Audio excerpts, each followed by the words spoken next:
Sometimes the most broken things carry the deepest truths. Sometimes a single act of compassion can unravel secrets that a whole town tried to bury. They called her that Ridge Widow, and in High Hollow, Dane Bristle was known for keeping to herself. So when she bid on Crow at the autumn livestock auction, a crippled black horse nobody wanted, folks laughed out loud. But Dane took that horse home to her cabin anyway. What she discovered in his branded hide wasn't just old scars. It was a military mark that connected to her late husband's war service and to mysteries he never spoke about. What could a dying horse reveal about a man who carried his secrets to the grave? Before we jump back in, tell us where you're tuning in from, and if this story touches you, make sure you're subscribed because tomorrow I've saved something extra special for you. The cabin on High Hollow Ridge had stood for 80 years before Dane Bristle ever set foot in it, and it would likely stand 80 more after she was gone. That's how she thought about most things these days, in terms of what came before and what would come after, with her own life just a small breath in between. The structure sat at 7,200 feet, where the ponderosa pines gave way to scrub, and the wind cut sharp enough to remind a person they were mortal. Lyle had brought her here 33 years ago, a week after they married at the courthouse in town. She was 22 then, he was 28, and neither of them had much use for ceremony or fuss. The cabin was simple: 2 rooms, a stone fireplace that drew well, and windows that faced east to catch the morning light. Lyle had added a lean-to for tools, and later a small stable for the mule they kept back then. The mule had died 6 years ago, around the time Lyle did, though the mule's passing had been quieter and somehow easier to accept. Animals died when their time came. People were supposed to do the same, but Lyle's death had never settled right in Dane's mind, no matter how many times Sheriff Kenner had walked her through the accident report. She was 55 now, though people in High Hollow probably thought she looked older. The sun and wind had worked her skin into something closer to leather than anything soft, and her hands were the hands of someone who'd spent decades handling rope and wood and stone. Her hair, still thick, had gone mostly grey, and she kept it in a single braid down her back. She stood 5'7" in her boots, lean and strong in the way that comes from work rather than intention. Vanity had never been part of her constitution. High Hollow itself was a town of about 400 souls, though that number had been dropping steady for 20 years. It sat in a valley between 2 mountain ranges in the northern reaches of Montana, where the winters came hard and stayed long. The town had been built on silver mining back in the 1880s, but the mines had played out by the 1940s, and what remained was a collection of weathered buildings, a main street 3 blocks long, and people who stayed because leaving seemed like more trouble than it was worth. Virgil Tate ran the feed store on Main Street, and he'd known Dane since she and Lyle first arrived. He was 70 now, a widower himself, with hands that shook slightly from years of handling heavy sacks and cold mornings. His store smelled of grain and leather, and the coffee he kept brewing in a pot on a hot plate near the register. Dane came in once a month for supplies, and Virgil never pressed her for conversation she didn't offer. Opal Pruitt owned the cafe 2 doors down, a woman in her 60s with dyed red hair and a voice that carried. She'd never married, never left High Hollow, and seemed to know everyone's business without being malicious about it. Her cafe served breakfast and lunch, and the coffee was strong enough to strip paint. The locals gathered there most mornings, and Opal held court from behind the counter, refilling cups and offering opinions nobody had asked for, but most people appreciated anyway. Sheriff Boyd Kenner had held his position for 18 years. He was 52, divorced, and lived in a small house behind the municipal building that also housed the town's 3-cell jail. He was a decent man, fair and patient, though Dane had always sensed he felt constrained by the limitations of small-town law enforcement.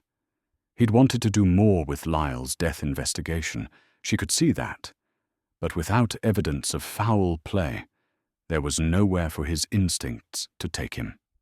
Dane's days followed a pattern that rarely varied.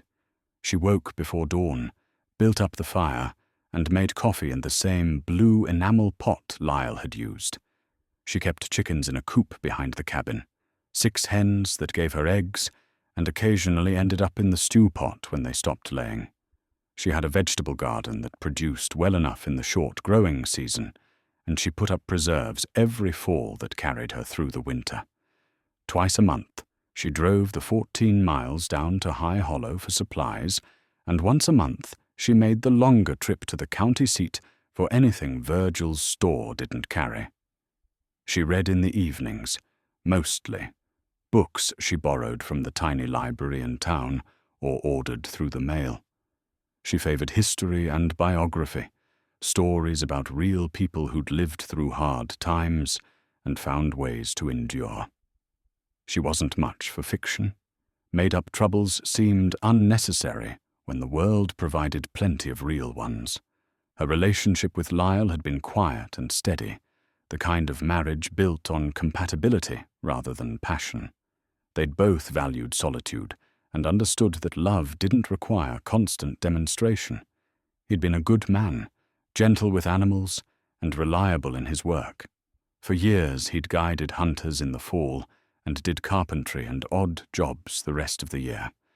He knew the mountains better than anyone, could read weather in the sky and find his way through country that would lose most men. But he'd carried something heavy inside him, something that dated back to before Dane knew him. He'd served in Korea. She knew that much, but he never spoke about it. She'd seen the small tobacco tin where he kept his Purple Heart, though he never displayed it or mentioned how he'd earned it. Sometimes at night he'd wake breathing hard, and she'd put her hand on his shoulder until he settled. She never asked what he'd been dreaming about. She figured a man was entitled to keep some things private, even from his wife. In the last year of his life, though, something had changed. He'd become restless, distracted. He'd started taking trips without much explanation, driving off for a day or two, coming back tired and saying he'd been checking trap lines or scouting new hunting territory. But Dane had seen the mileage on the truck and knew he'd been going farther than any trap line required. She'd found him once burning letters in the fireplace, feeding them to the flames one at a time. When she asked what they were, he'd said, "Old business," and that was all. Then came the morning Sheriff Kenner drove up to the cabin with his hat in his hands. They'd found Lyle at the bottom of a ravine on the far side of Barlow Mountain, on posted land that belonged to the defunct mining company. He'd been dead several hours by the time a surveying crew spotted him. The rifle he'd been carrying was unfired. The sheriff ruled it accidental, said Lyle must have lost his footing on the loose shale that edged the ravine. But Lyle had walked that country for 30 years. He didn't lose his footing. Dane had asked to see where it happened, and Kenner had taken her out there. She'd stood at the top of that ravine, looking down at the scrub oak where they'd found him, and thought about all the times Lyle had moved through worse terrain without incident. She'd noticed his truck had been parked at an odd spot, not near any of the usual hunting access points. She'd asked Kenner why Lyle would have been there at all on posted land, and the sheriff had shrugged and said maybe he'd been tracking an elk. But it was April when he died, not hunting season, and Lyle didn't poach. She'd buried him in the High Hollow Cemetery, a small plot on a hillside where the wind moved through the grass, and you could see 3 mountain ranges if you turned in a slow circle. She'd put his name and dates on a simple granite marker and walked away feeling like the most important questions about his life had been buried with him. 5 years had passed since then. 5 years of maintaining the cabin, tending the chickens, walking the same trails Lyle had walked. She'd considered leaving a few times, maybe moving down to the valley where winters were easier, but she couldn't make herself do it. This place held her memories, and memory was about all she had that felt solid. People in town were kind enough, but distant. She'd never been one for socializing, and widowhood had only deepened her natural reserve. She was that ridge widow in local parlance, not mean-spirited, just descriptive. The woman who lived up on the ridge by herself and came to town only when necessary. She was reliable in a crisis, good with her hands, and generally left alone, which seemed to suit everyone just fine. She still had Lyle's things. His clothes hung in the closet, his boots sat by the door, and his old army footlocker remained in the attic where he'd stored it years ago. She'd never opened it. Hadn't felt right, somehow, going through his private belongings. Whatever he'd kept in there was his business, and she'd respected that boundary in life. Didn't seem appropriate to cross it in death. But sometimes, especially on the long winter evenings when the wind howled and the cabin creaked, she wondered what was in that footlocker. Wondered what secrets Lyle had carried that made him burn letters and take unexplained trips and end up dead on the wrong side of a ravine. She wondered if she'd failed him somehow by not asking harder questions, by giving him the privacy she thought he wanted, instead of the partnership he might have needed. The autumn when everything changed started like any other. The aspen turned gold in late September. The first hard frost came in early October, and Dane began the work of preparing the cabin for winter. She stacked firewood, checked the roof for loose shingles, and made sure the shutters were sound. She harvested the last of the garden and put up jars of tomatoes and beans. She was 55 years old, and settling into the idea that her life would continue in this pattern, solitary, sufficient, and small, until the day she followed Lyle into that hillside cemetery. She had no idea that a dying horse would change everything. The annual livestock auction was a November tradition in High Hollow, held the weekend before Thanksgiving at the county fairgrounds. It was part commerce, part social event, a chance for ranchers to sell off animals before winter feed got expensive, and for locals to gather and catch up before the snow closed everyone in. Dane didn't usually attend. She had no need for livestock and little patience for crowds. But this year, Opal Pruitt had mentioned the auction might be the last one. Attendance had been dropping, and the Fairground Association was considering cancelling future events. Something about that bothered Dane. Another piece of the valley's history disappearing. So she decided to go. The morning was cold and clear, the kind of November day where your breath hung visible and the sun felt good on your face. Dane drove her old truck down the mountain, the heater rattling and barely functional, and arrived at the fairgrounds around 9. The parking area was maybe a quarter full, which seemed to confirm what Opal had said about declining interest. She recognized most of the vehicles: Virgil's truck, the sheriff's, SUV, a handful of ranchers from the valley floor. The auction barn was a metal-sided building that smelled of hay and manure and decades of animal presence. Wooden bleachers lined one side, and a sail ring occupied the center, separated by a rail fence weathered smooth by countless hands. Maybe 60 people had gathered, clustered in small groups, drinking coffee from thermoses and talking in the quiet way country people do when they're comfortable with silence. Dane found a seat near the back and settled in to watch. The auctioneer, a man named Pritchard who came up from the county seat for these events, started promptly at 9:30. He had the rhythmic patter particular to his profession, a sing-song cadence that turned numbers into something almost musical. The first lots were cattle, a few heifers, some steers, a bull past his prime. Then came goats, sheep, a pair of mules. She was getting ready to leave, figuring she'd seen enough, when they brought out the horse. The horse came into the ring, barely able to walk. Black coat, or what had once been black.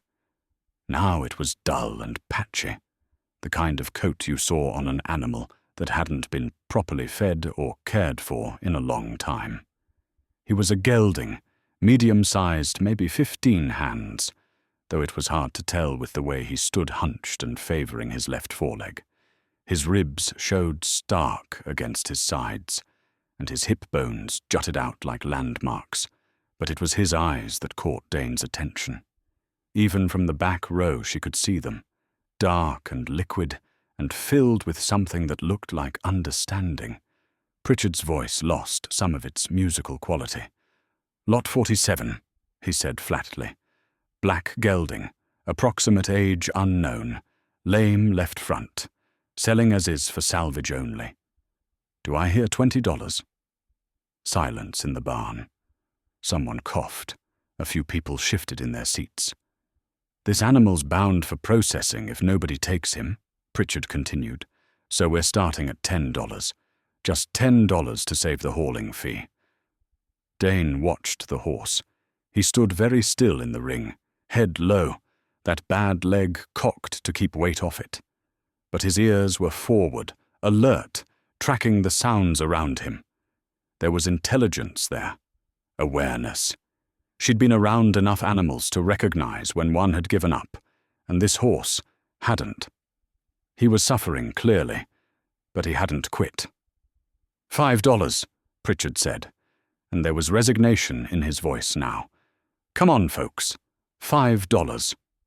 Someone in the front row laughed. Not cruelly, but in that way people do when a situation is uncomfortable, and humor seems like the only response.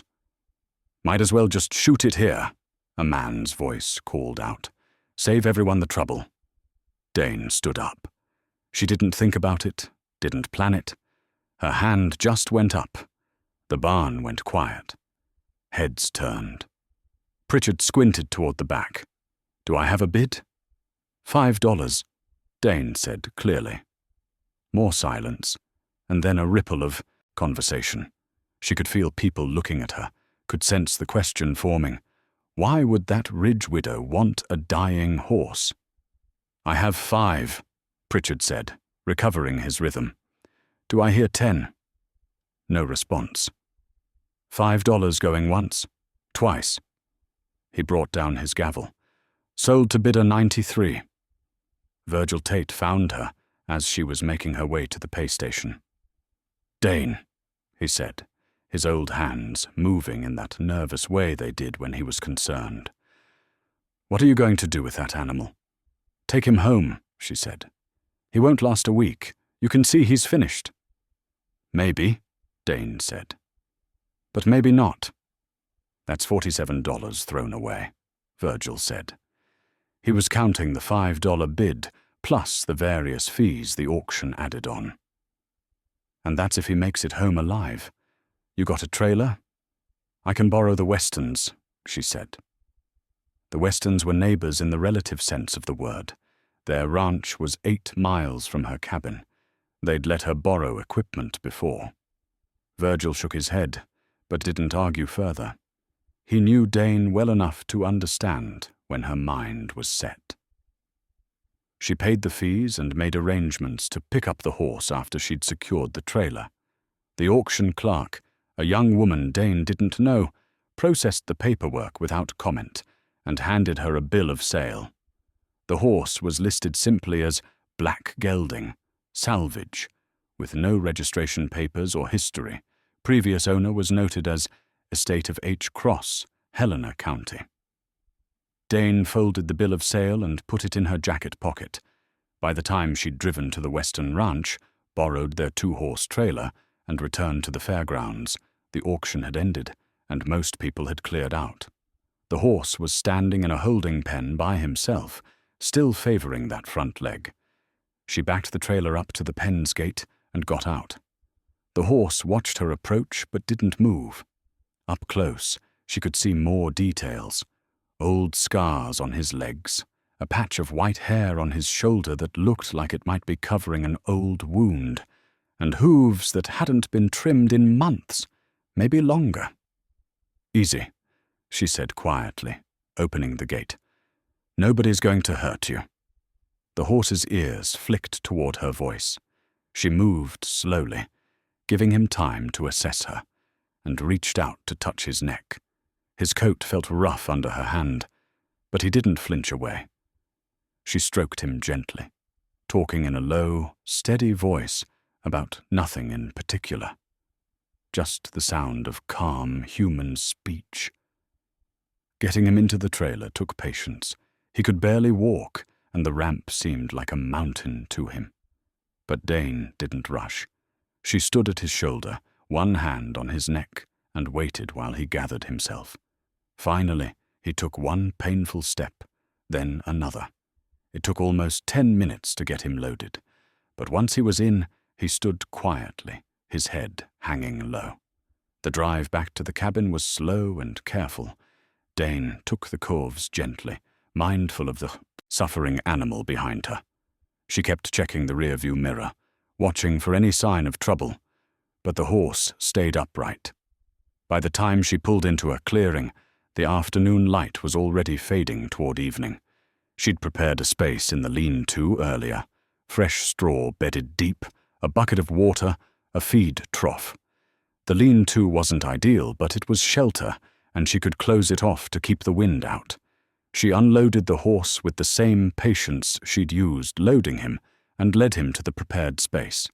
He drank immediately, long, deep pulls that suggested he'd been thirsty for a while, then turned his attention to the hay she'd put out. While he ate, Dane fetched a brush and began working on his coat. The grooming was partly practical, removing dirt and helping his circulation, but mostly it was about building trust. She worked slowly, talking to him, letting him get used to her presence and her touch. He stood patiently, occasionally pausing in his eating to look at her with those dark, intelligent eyes. It was while she was brushing his left shoulder that she found the brand. It was old, faded almost to invisibility under the patchy coat and that spot of white hair. But when she brushed the hair the right way, against its natural lay, she could see it clearly. A mark about 3 inches across, composed of a number and some kind of insignia.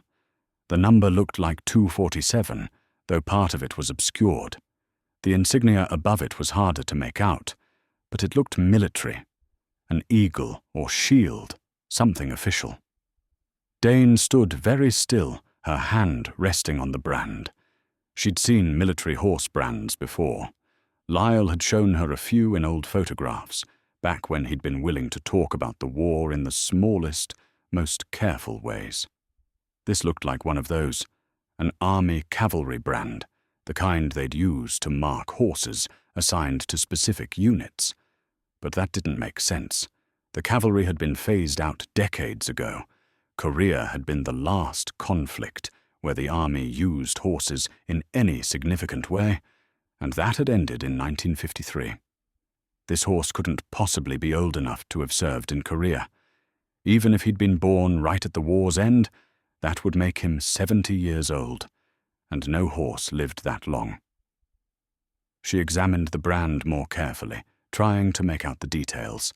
The number 247 was clear enough once you knew to look for it. The insignia above it had the shape of an eagle with spread wings, and below the number were what looked like letters, possibly Kave for cavalry. Her mind went to Lyle. He'd been cavalry in Korea. She didn't know his unit designation or much about his service, but she knew he'd worked with horses. He'd mentioned it exactly once, early in their marriage, when they'd been walking past the cemetery and seen a man's headstone that listed him as Horse Soldier, Korean War. Lyle had stopped and stood there for a long moment, and then he'd said, "We left them behind." That's what nobody talks about. We left the horses. She'd asked what he meant, but he'd shaken his head and started walking again, and she'd learned not to press. Now, standing in the lean-to, with her hand on this branded horse, she felt something shift in her understanding. The brand might be a coincidence. Probably was a coincidence. But the timing bothered her. The way this horse had appeared at the auction right before it closed forever. The way nobody had wanted him. The way something had compelled her to bid on an animal everyone else considered finished. And there was something else. The bill of sale had listed the previous owner as Estate of H. Cross. That name meant nothing to her, but the fact that it was an estate sale meant the owner had died. She wondered if H. Cross had been a veteran, wondered if there was a connection to Lyle, to the war, to whatever had happened with those horses he said they'd left behind. The horse finished eating and turned his head to look at her. His eyes were calm now, less frightened than they'd been at the auction. He looked tired but present, if that made sense, like he'd decided to trust her, at least for the moment. "Crow," she said quietly. The name came to her without thought, something about his black coat and the way he'd survived when he should have died. "I'll call you Crow." The horse's ears flicked forward at the sound of his new name. Dane ran her hand along his neck one more time, feeling the warmth of him, the life still pushing through despite everything working against it. Then she checked his water, made sure he had enough hay for the night, and closed the lean-to against the coming cold. Inside the cabin, she built up the fire and made herself coffee. She sat at the small table by the window, the bill of sale spread out in front of her, and thought about Lyle's footlocker up in the attic. She'd avoided it for 5 years, respecting what she'd thought were his private boundaries. But maybe those boundaries had been meant to be crossed. Maybe some secrets were kept not because they should stay hidden, but because the right time to reveal them hadn't come yet. She looked out the window toward the lean-to where Crow was sheltered. A broken horse with a military brand, an estate sale from a dead man. Her own dead husband's cryptic words about horses left behind. Tomorrow, she decided, she'd open that footlocker. Tonight, she'd let the questions settle and see what rose to the surface. She'd learned that answers often came clearer after a night's rest, when the mind had time to work on problems in the dark. Morning came cold and bright. Dane was up before dawn, as always, stoking the fire and making coffee. Her first concern was Crow. She pulled on her jacket and went out to the lean-to, half expecting to find him down, or worse. But he was standing, and when she opened the door, he turned his head toward her, with what looked like recognition. He'd eaten most of the hay and drunk a good portion of the water. Small victories, but they counted. She fed him again, checked the injured leg, swollen but not hot to the touch, and spent some time just standing with him, her hand on his shoulder. The brand was still there, of course, visible now that she knew where to look. In daylight, she could make out more detail. Definitely an eagle insignia, definitely the number 247, and below that the letters SAV and what might have been a unit designation, though it was too faded to read completely. Back inside, Dane washed up and ate a breakfast of eggs and bread. She kept looking toward the ceiling, toward the attic access in the small hallway. The footlocker had been up there for 5 years.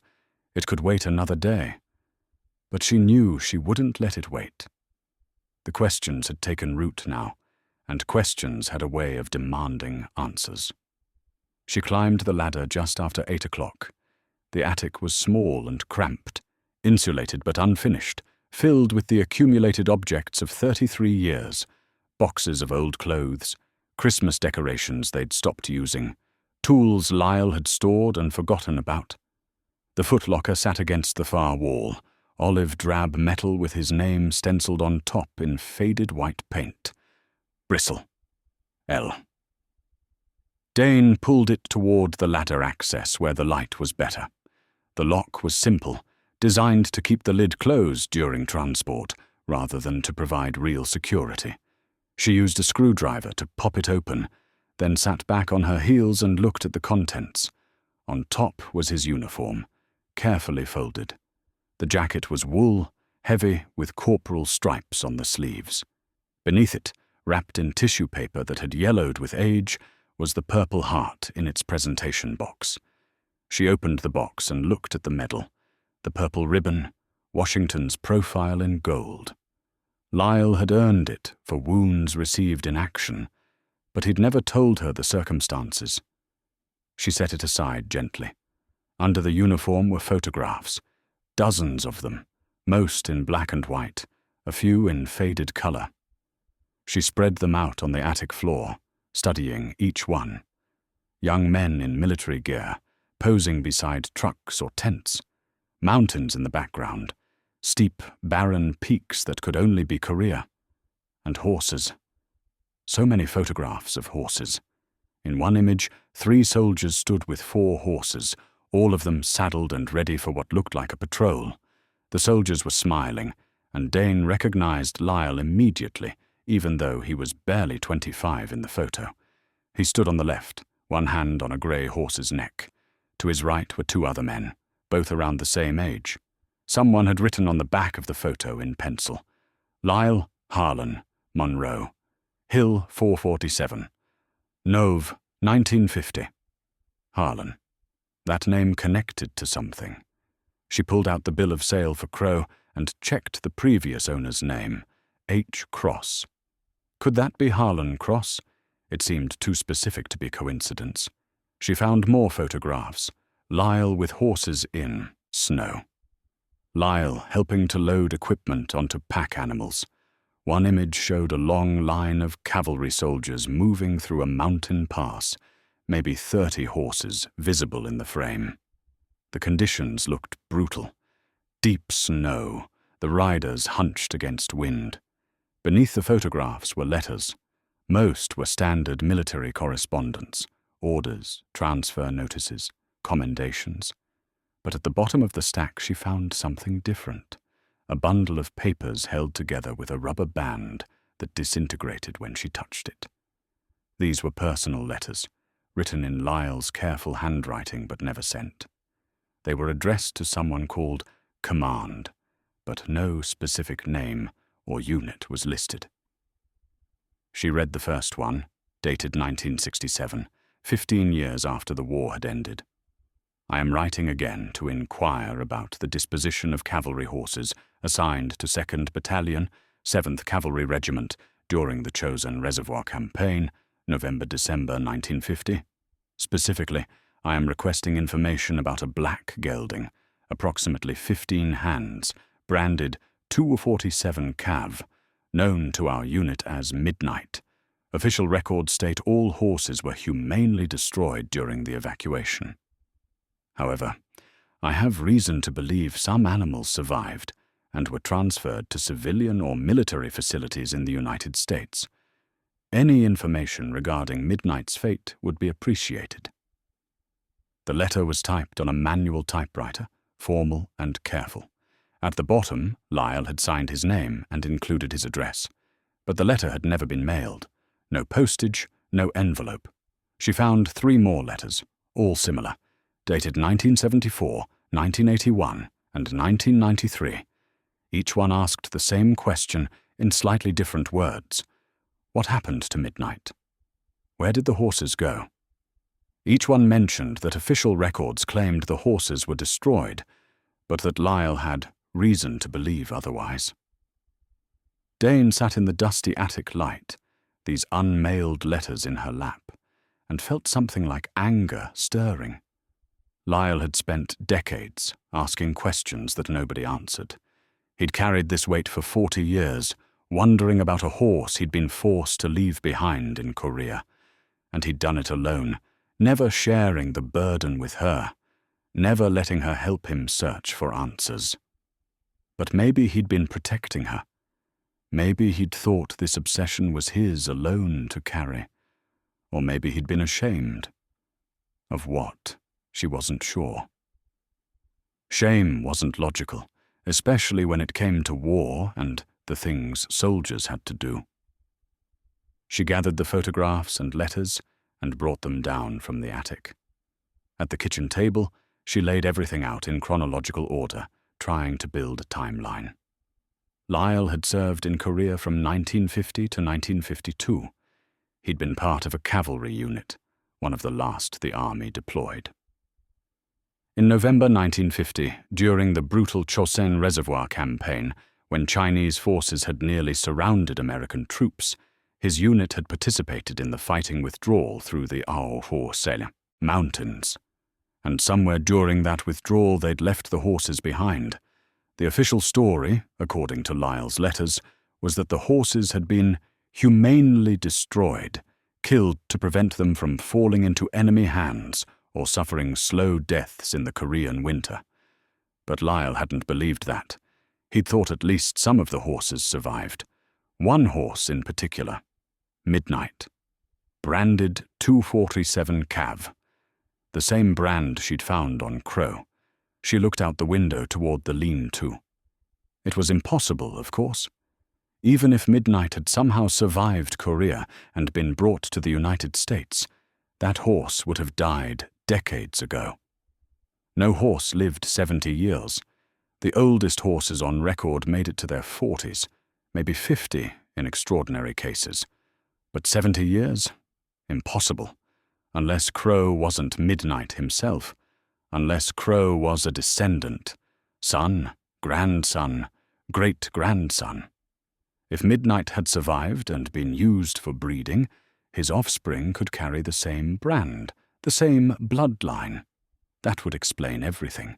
The military marking, the connection to a dead veteran's estate, even Lyle's interest in tracking down what had happened to the original horse. But if that was true, it raised other questions. Who had been breeding these horses? Why would they maintain cavalry brands on animals born decades after the cavalry was disbanded? And why had Crow ended up at a salvage auction, broken and neglected, if he represented some kind of valuable bloodline? She needed more information. The bill of sale listed Helena County for the estate sale. That was 2 counties over, about a 3-hour drive. She could go there, try to find out more about H. Cross and how he'd come to own Crow. But first, she wanted to talk to Sheriff Kenner. He had access to records she didn't, and he might be able to confirm whether H. Cross had been a veteran, whether there was any connection to Lyle. Dane gathered the most relevant photographs and one of the unmailed letters, put them in a folder, and checked on Crow one more time before heading to town. The horse seemed slightly better. Still lame, still too thin, but more alert. He watched her with those dark eyes as she refreshed his water and hay. "I'm going to find out what happened," she told him quietly. "I'm going to figure out where you came from and why it matters." Crow lowered his head to the hay, and Dane took that as acknowledgement enough. The drive down to High Hollow took 40 minutes on the winding mountain road. The day was clear and cold, the kind of weather that made the valley look sharp-edged and clean. She parked outside the municipal building and found Sheriff Kenner in his office, working through paperwork with the resigned expression of a man who'd rather be doing almost anything else. He looked up when she knocked on the doorframe. "Dane," he said, surprise in his voice. She didn't usually visit unless something was wrong. "Everything all right up at the cabin?" "Need some information," she said. "You have a few minutes?" He gestured to the chair across from his desk. "Always have time for you. What's going on?" She set the folder on his desk and pulled out the bill of sale for Crow. "Bought a horse at the auction yesterday. Previous owners listed as Estate of H. Cross, Helena County. I'm wondering if you can tell me anything about him." Kenner picked up the bill of sale and studied it. H. Cross. Name sounds familiar, but I can't place it. Give me a minute. He turned to his computer and typed, his 2-finger method slow but methodical. After a moment, he nodded. Here we go. Harlan Cross. Died about 3 months ago. Age 88. Veteran. Army, Korean War. Had a small farm outside Helena. Sale of his estate went through probate last month. Dane felt something settle in her chest, confirmation that her instinct had been right. She pulled out the photograph of Lyle, Harlan, and the third soldier. "This is Lyle," she said, pointing to her husband, "and this one's labelled Harlan. That would be Harlan Cross, I'm guessing." Kenner leaned forward, studying the photograph. They served together. Same unit, cavalry, Korea, 1950. The sheriff looked at her with new attention. "And now you've got a horse that belonged to Lyle's old war buddy. That's quite a coincidence." "Maybe," Dane said. "Or maybe not." Sheriff Kenner gave her the address for the Cross farm without asking too many questions. He was good that way, understood when someone needed to follow a thread and when to let them do it alone. Dane thanked him and drove home to check on Crow before making the longer trip to Helena County. The horse seemed comfortable enough for her to leave him for the afternoon.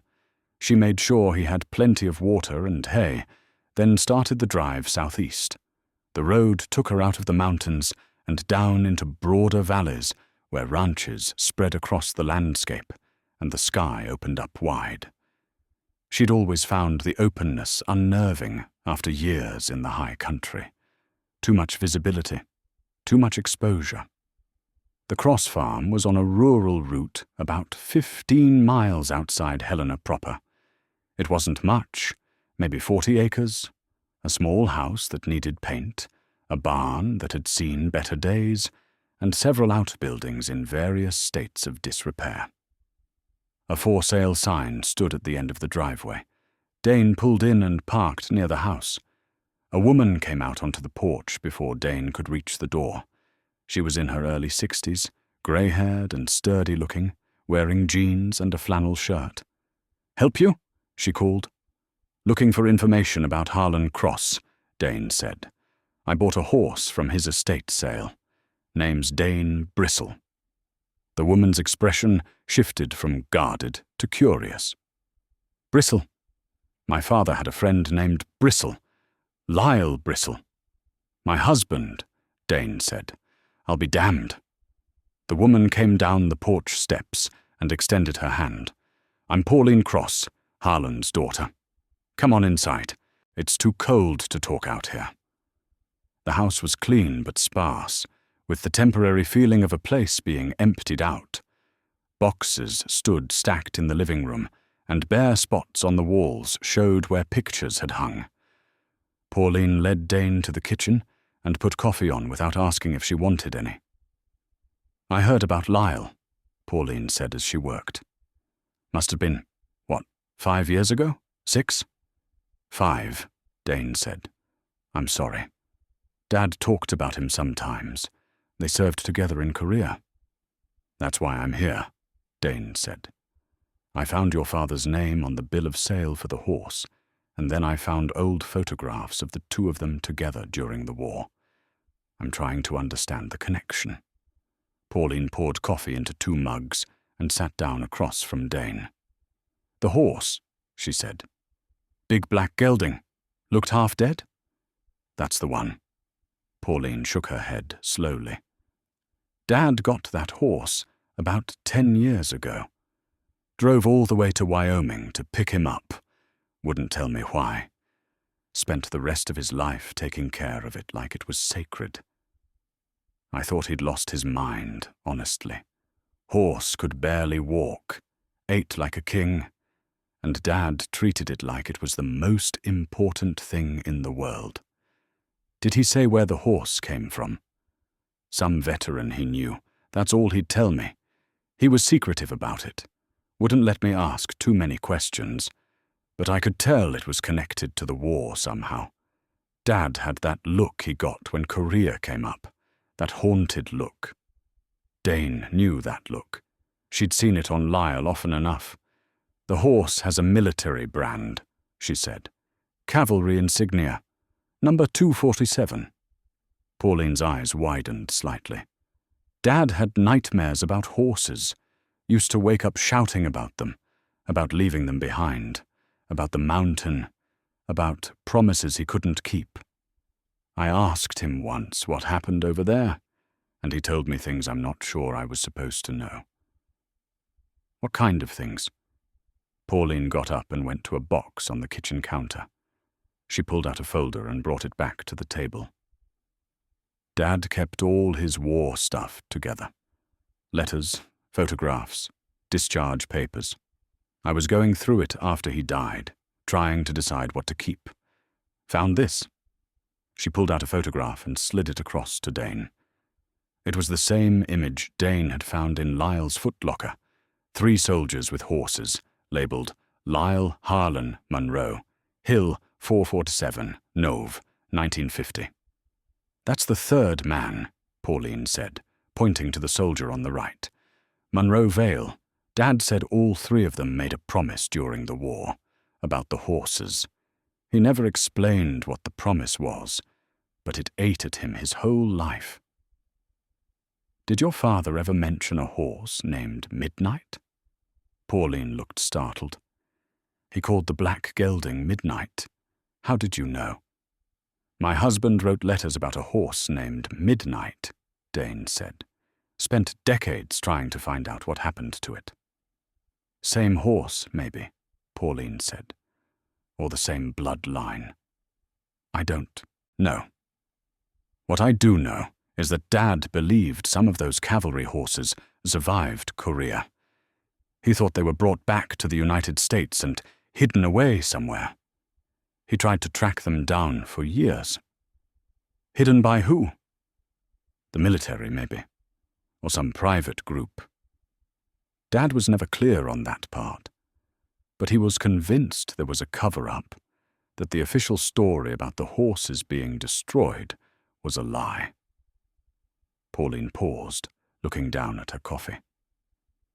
Near the end, when the cancer was taking him, he kept saying he'd kept his promise, that he'd done his duty, and his last words were about making sure the horse was taken care of, that it couldn't fall into the wrong hands.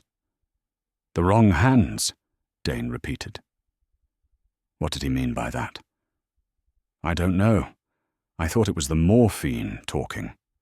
But now you're here asking questions and you've got the horse, and I'm thinking maybe Dad knew exactly what he was saying. Dane pulled out one of Lyle's unmailed letters and showed it to Pauline. My husband wrote the same kind of questions, asking command what happened to the horses, requesting information, never getting answers. Pauline read the letter carefully, then looked up. They were silenced. All of them. Dad, your husband. Probably this Munro Vale, too. Whatever happened with those horses, somebody didn't want it talked about. Do you know anything about Munro Vale? Is he still alive? Dead, Pauline said. Died back in the 80s, I think. Dad mentioned it once. But Munro had a son, Gordon. Last I heard, he was living somewhere in Wyoming. Dad had an address for him at one point, but I don't know if I can find it. She went back to the box and sorted through papers. After a few minutes, she pulled out an old address book. Here, she said, flipping through the pages. Gordon Vale, Sheridan, Wyoming. There's a phone number, but it's probably out of date. This book is 20 years old at least. Dane copied down the information. Can I ask you something else? Your father's death? Was it expected?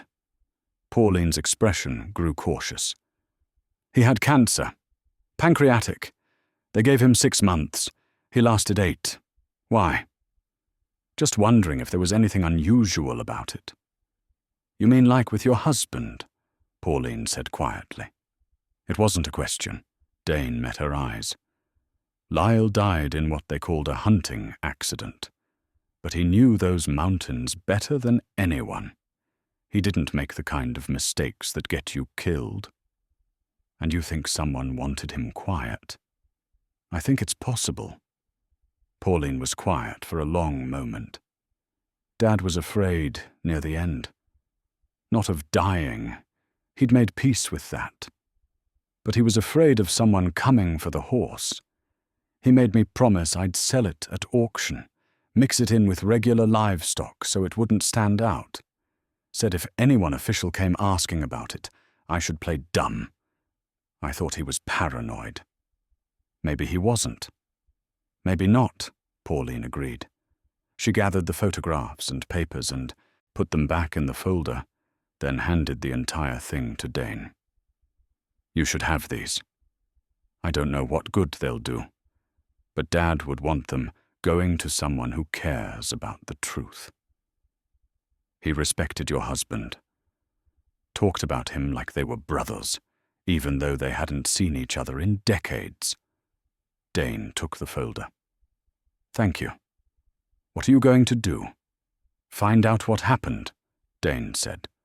Find out why 3 old soldiers couldn't stop thinking about horses they left behind 70 years ago. Find out why my husband died on the wrong side of a mountain. Pauline walked her to the door. Outside, the afternoon light was starting to fade, casting long shadows across the neglected farm. Be careful, she said.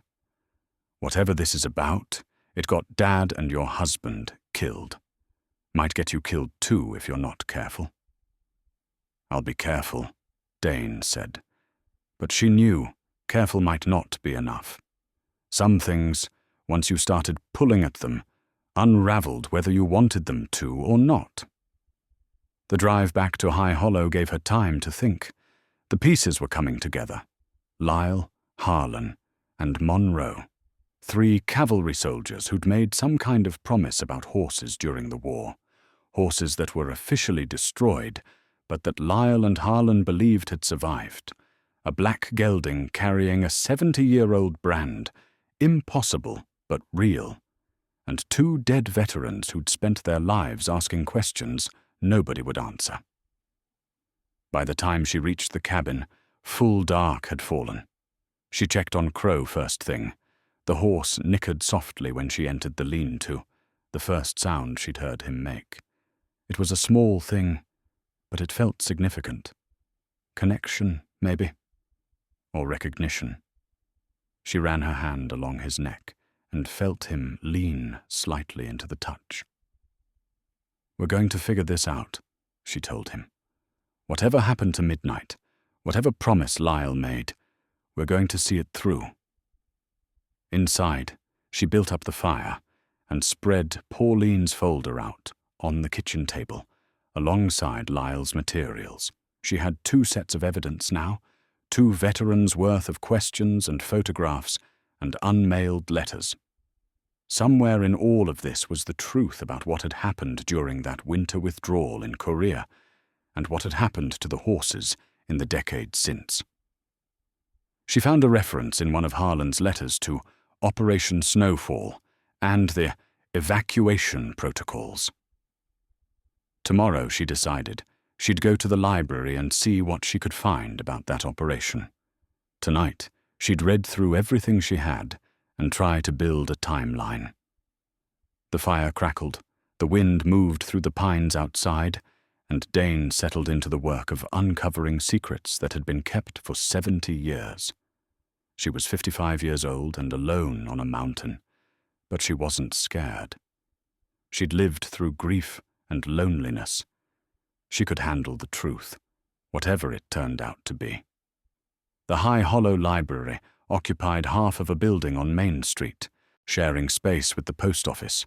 It was small, 3 rooms and maybe 5,000 books, but it had internet access and a librarian who knew how to find things. Gene Hackett had run the library for 30 years, a thin man in his 70s who wore reading glasses on a chain and had the quiet patience of someone who'd spent his life helping people locate information. Dane arrived just after the library opened at 9. Gene looked up from his desk and smiled. Dane Bristle. Been a while. What brings you to town? Research, she said. Korean War. Something called Operation Snowfall. Gene's eyebrows went up slightly. That's specific. Military history. Personal history, she said. He didn't ask for elaboration. Let's see what we can find. They started with the library's own collection, a few books on the Korean War, most focused on major battles. Operation Snowfall wasn't mentioned in any of them. Jean moved to the computer and began searching military archives and historical databases. After 20 minutes, he found a reference in a declassified army document. "Here," he said, turning the screen so Dane could see. "Operation Snowfall, December 1950. Emergency evacuation of UN forces from the Chosin Reservoir area during the Chinese offensive. It's listed as a subset of the broader Chosin withdrawal." Dane leaned in to read. The document was dry, bureaucratic language describing troop movements and logistics. But buried in a footnote was a single line. Cavalry units participating in rear guard actions were required to abandon transport animals per evacuation protocols. Animals were disposed of humanely to prevent enemy capture. "Disposed of humanely," Dane read aloud. "That's what they called it." Jean looked at her. "You're researching horses." "My husband's unit. They had to leave their horses behind." "That must have been hard on the men," Jean said quietly. "It was," Dane said. "Hard enough that some of them never got over it." Jean continued searching, pulling up more documents. Most repeated the same basic information. Cavalry horses abandoned, disposed of according to protocol. But one document, a report filed by a supply officer in 1951, included more detail. It noted that disposal operations were complicated by extreme weather conditions and enemy proximity, and that not all animals could be accounted for in the evacuation time frame. Not all animals could be accounted for. That phrase stuck with Dane. It suggested that some horses might have escaped, might have survived the initial retreat. "Can you search for anything about cavalry horses being brought back to the United States after the war?" she asked. Jean worked the keyboard, trying different search terms. Most results were dead ends. General information about the end of cavalry operations, nothing specific about Korean war horses. But then he found a reference in a veterinary journal from 1955. "Listen to this," Jean said. Article about a breeding program at a military facility in Wyoming. They were studying hardy breeds suited to extreme conditions using horses that had proven themselves in combat operations. It doesn't specifically mention Korea, but the timing fits. "Wyoming," Dane said, remembering Pauline's mention of Gordon Vale living in Sheridan. "Where in Wyoming?" Jean scanned the article. "Doesn't say exactly, just lists it as a Department of Defense facility in the western United States." "Can you print that for me?" "Of course." While Jean printed the article, Dane thought about the implications. If some horses had survived Korea and been brought to a military facility, that would explain the breeding program. It would explain why Harlan Cross had driven to Wyoming to pick up Crow. It might even explain the impossible timeline. If Midnight had lived an unusually long life at this facility, his descendants could still be alive today. But it raised other questions. Why would the military maintain a secret breeding program for cavalry horses decades after cavalry had been phased out? Why keep it classified? And why would Lyle and Harlan be threatened or silenced for asking about it? Jean handed her the printed article. "Anything else?" "Can you help me search for Monroe Vale?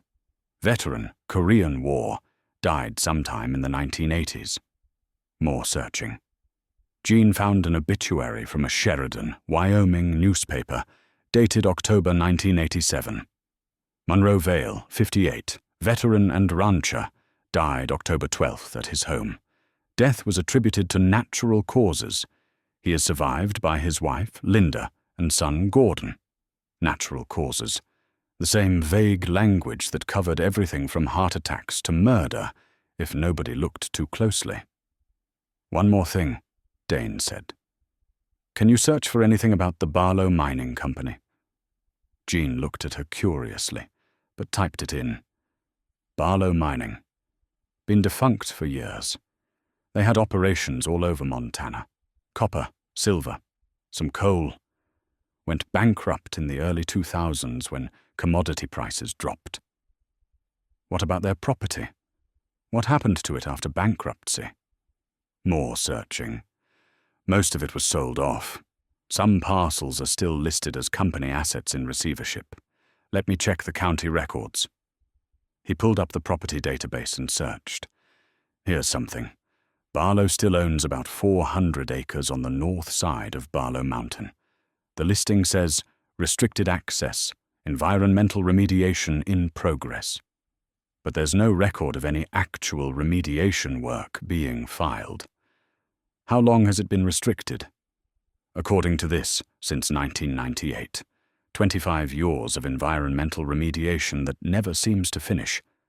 Jean looked at her. That's where Lyle died, isn't it?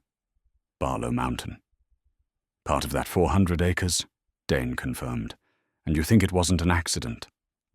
I think a lot of things don't add up, Dane said. Jean printed out the property records and handed them to her, along with the other documents. Be careful, Dane. People who keep secrets for 25 years don't like them getting uncovered. I know, she said, but some secrets need uncovering anyway. She thanked Jean and drove home, her mind working through what she'd learned. Operation Snowfall had been real. Horses had been left behind, though maybe not all of them died. Some had possibly been brought to a military facility in Wyoming for breeding. Monroe Vale, who'd served with Lyle and Harlan, had lived in Wyoming and died under suspicious circumstances.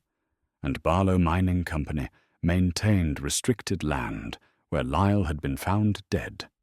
Back at the cabin, she checked on Crow. The horse was showing slow but steady improvement. He was eating well, and while the leg was still lame, he was bearing more weight on it. She spent an hour with him, grooming and talking, letting her thoughts settle while her hands did familiar work. That afternoon, she drove back to town and found Sheriff Kenner. She showed him everything she'd found, the articles about Operation Snowfall, the reference to the Wyoming facility, the obituary for Monroe Vale, the property records for Barlow Mining. Kenner read through it all carefully, his expression growing more serious. This is a lot of coincidence piled up, he said finally. Too much coincidence, Dane agreed. But it's not evidence, not the kind that would reopen Lyle's case. We'd need something concrete, proof that someone had reason to harm him, proof that he was investigating something dangerous. What about the Barlow property? Can you get access to it? See what they're actually doing up there that needs 25 years of environmental remediation? Kenner shook his head. It's private property. I'd need a warrant, and I'd need probable cause to get a warrant. A hunch isn't enough. Even if that hunch involves a dead man found on that property under suspicious circumstances. The death was ruled accidental, Kenner said gently. I know you don't accept that, and honestly, I have doubts myself. But legally the case is closed, unless new evidence comes to light that directly contradicts the accident ruling. I can't justify reopening it. Dane sat back in her chair. So I'm on my own. I didn't say that. I said I can't officially reopen the case. But if you were to find something concrete, something that couldn't be ignored, I'd be very interested in seeing it. You're suggesting I investigate on my own? I'm saying that concerned citizens sometimes uncover information that law enforcement can't access through official channels. And if that information was brought to my attention, I'd have a professional obligation to look into it. Dane understood. Kenner was giving her permission, in his careful way, to do what he couldn't. All right, she said. I'll see what I can find. Just be smart about it, Kenner said. If Lyle was killed because he was asking the wrong questions, the same thing could happen to you. "I'll be smart," she promised. But as she drove home, in the fading afternoon light, she knew that being smart might mean taking risks that would look foolish to anyone watching from outside. Sometimes the smart thing and the safe thing weren't the same. Sometimes you had to choose between staying safe and finding the truth. And Dane had already decided which one mattered more. That evening, Dane went through Lyle's footlocker again, more carefully this time. She'd been focused on the photographs and official-looking letters before. But now she examined everything: the small personal items, the pocket notebook with notes about hunting trails, the worn Bible his mother had given him before he deployed. She found the final letter tucked into the Bible, folded small and pressed between pages near the end of Psalms. The paper was newer than the other letters, dated just a week before Lyle died. It wasn't addressed to command or any military office. It was addressed to Midnight. Her hands trembled slightly as she unfolded it and began to read. "Midnight, I know you probably didn't survive the mountain. The odds were against it. The cold, the distance, the fact that nobody was coming to help. But I've heard things over the years, rumors from people who were there, or who knew people who were there.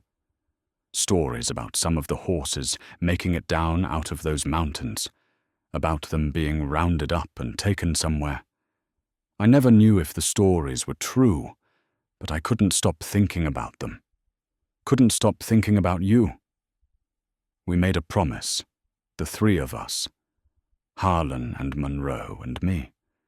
We promised we'd come back for you if we could. We promised we wouldn't just abandon you like the officers ordered. I know it sounds stupid, a promise to a horse. But it mattered to us. You mattered.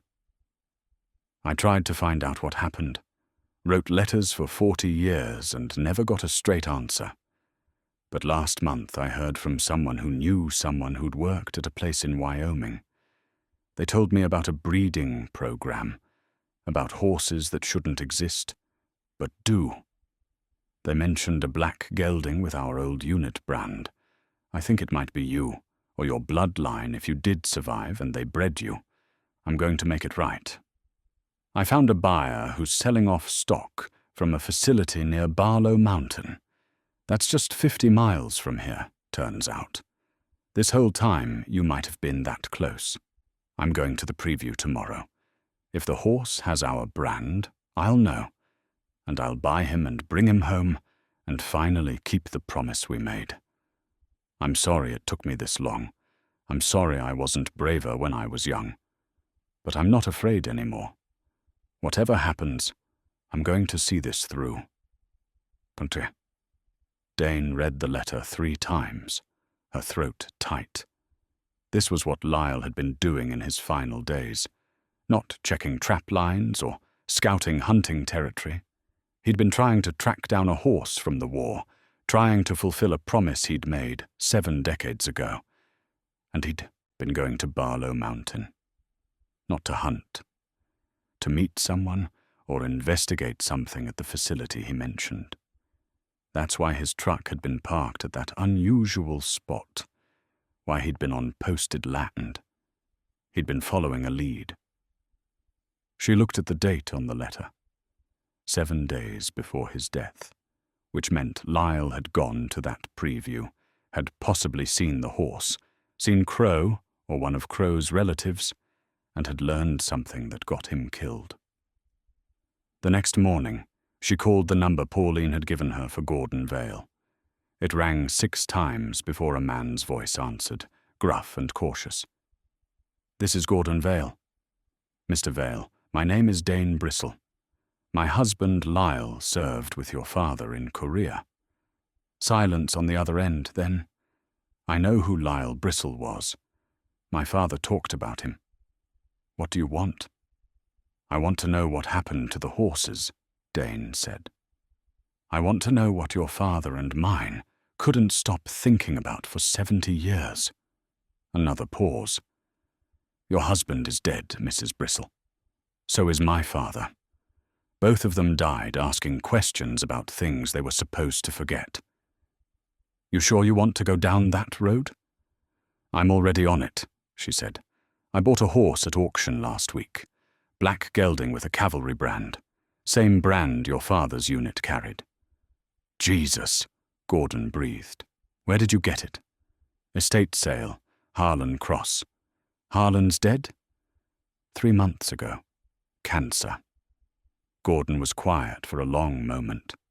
So that's all 3 of them gone, the last of the men who made the promise. What promise? To bring the horses home, to make sure they were treated right if they survived. My father spent his whole life trying to honor that promise. Got him killed in the end. Natural causes, Dane said. That's what the obituary said. That's what they wanted people to think.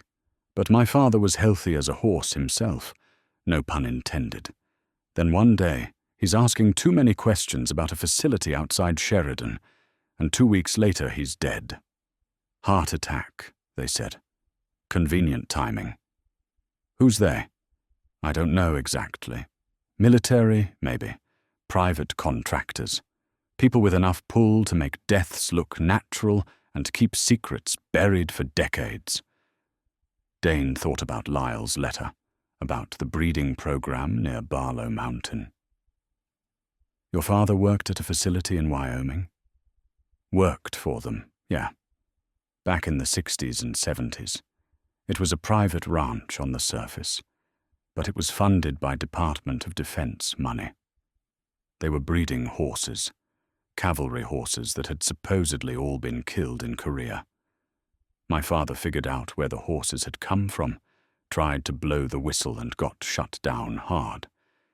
They threatened him, threatened our family.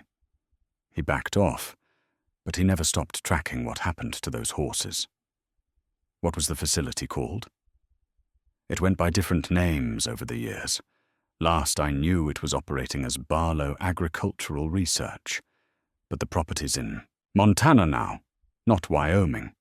They moved operations sometime in the 90s. Barlow. The same name as the mining company that owned the land where Lyle died. Did your father know Lyle was investigating this? They were in touch, yeah. Wrote letters back and forth for years.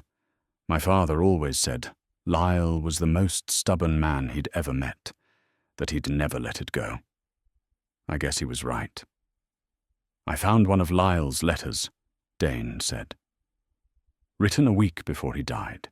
He said he was going to a facility near Barlow Mountain to see a horse. Then that's where they got him, Gordon said flatly. That facility is locked down tight, private security, no trespassing signs everywhere. If Lyle went up there asking questions, they'd have seen him as a threat. I need to see it, Dane said. I need to know what's up there. That's a bad idea, Mrs. Bristle. Maybe. But I'm doing it anyway. Gordon sighed. You sound like your husband, stubborn as they come. All right, if you're determined to be stupid about this, at least let me help. I've got maps of the property from when my father worked there. Layout's probably changed, but it's better than going in blind. Can you send them to me? I'll overnight them. But Mrs. Bristle, Dane, you need to understand what you're walking into. These people have been covering up this operation for 70 years. They've killed to protect it. If they catch you on that property, they're not going to just ask you to leave. I understand, Dane said. Do you? Because my father understood too, and it didn't save him. Did your father have proof? Evidence of what they were doing? He had documents, yeah. Letters, photographs, some breeding records he'd copied before they fired him. He gave them to me before he died, told me to hold on to them until the right time. This might be the right time, Dane said. If we pool what we know, what your father documented, what Lyle found, what I'm finding now, We might have enough to expose this thing. But I need to see that facility.